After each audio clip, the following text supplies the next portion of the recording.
सभी छात्र जो है ध्यान से देखें। आज जो है गोली दर्पण में प्रकाश की किरणों का प्रवर्तन कैसे होता है तथा प्रतिबिंब जो है कब बनते हैं। ये अगर आपको जो है किरणों के बारे में अगर जानकारी नहीं रहेगी तो आप प्रतिबिंब नहीं बना पाएंगे। इसलिए प्रतिबिंब जब बनेगा तो कैसे बनेगा, अब उसके बारे में आप ध्यान से देखिए। अगर मान लीजिए ये आपका कोई वस्तु आपके अवतल दर्पण के सामने रखी गई है, अगर कोई प्रकाश की किरण चलती है, अगर यहाँ से कोई प्रकाश की किरण चल रही है तो प्रकाश की किरण तो बिल्कुल सीधी रेखा में चलती है। तो अगर बिना, अब यहाँ पर आपका माध्यम आ गया, जब माध्यम आ गया तो ये जो है मुड़ जाएगी, क्योंकि यहाँ का पॉलिश किया गया है, निकल नहीं पाएगी।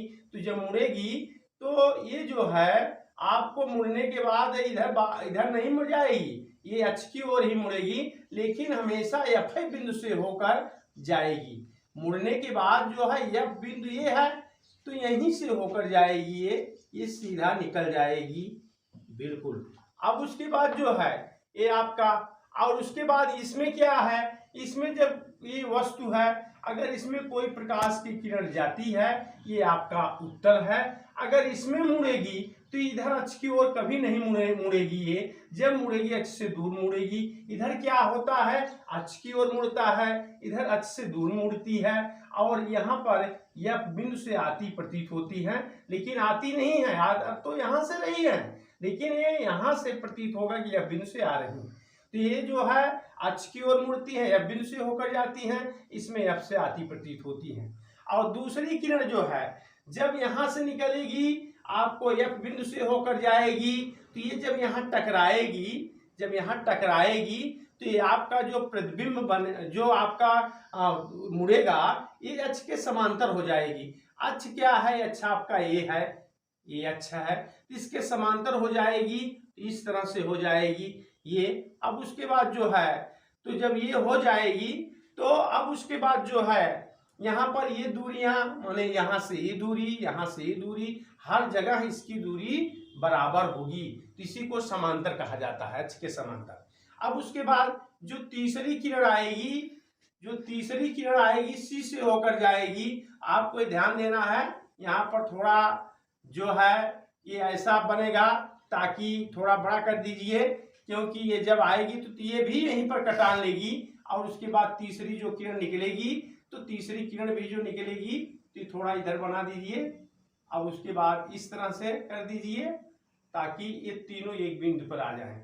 और उसके बाद जो है यहाँ पर जब जाएगी ये किरण, तीसरी किरण जब यहाँ से निकलेगी, यहाँ से, तो ये यहाँ से होकर जाएगी, जब यहाँ टकराएगी तो इसी मार्ग में पुनः वापस लौट जाएगी।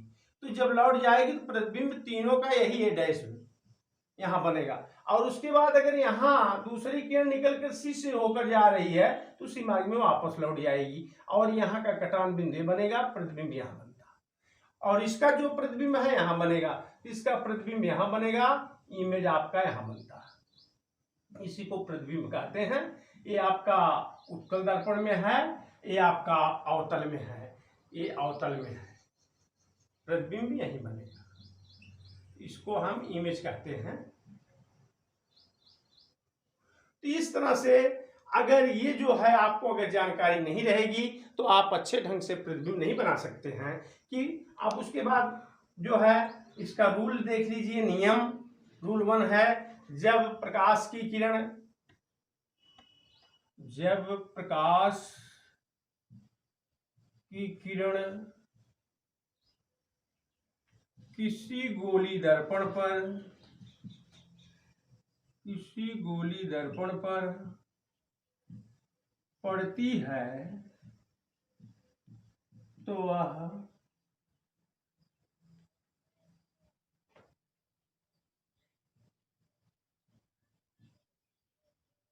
प्रवर्तित होकर एफ बिंदु से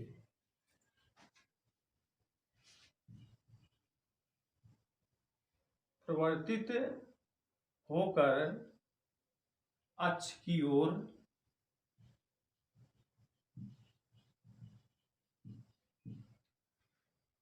एफ बिंदु से निकल जाती है, निकल जाती है या आती प्रतीत होती है। आती इसमें है, आती प्रतीत होती है।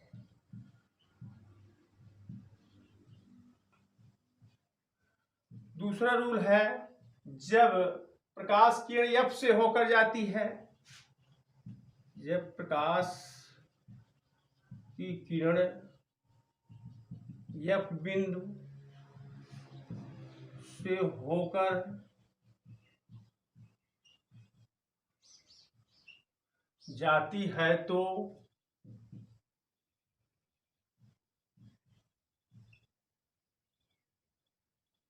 प्रवर्तन के बाद अक्ष के समांतर हो जाती है तथा प्रवर्तित किरणें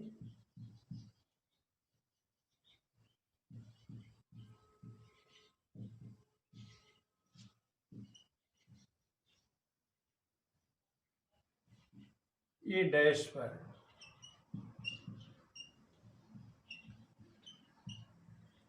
मिलती हैं।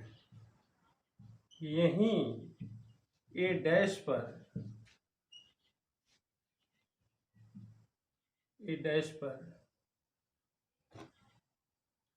प्रतिबिंब बनता है।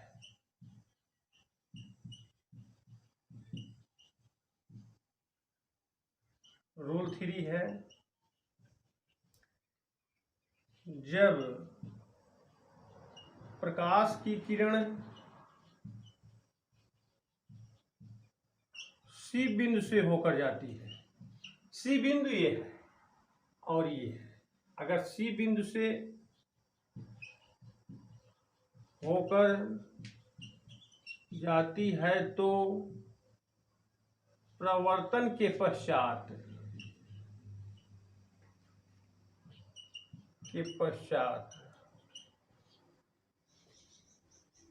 सी से ही वापस लौटती है। बस लौटती है तथा तीनों किरणें ए डैश पर मिलती हैं।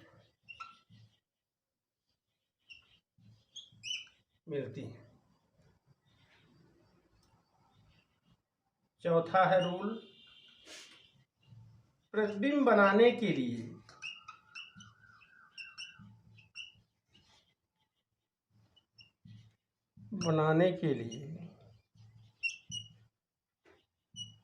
किसी दो किरणों का खींचना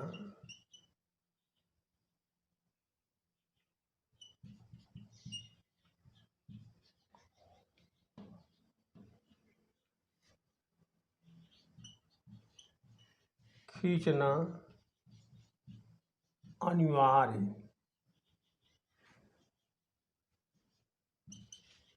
होता है।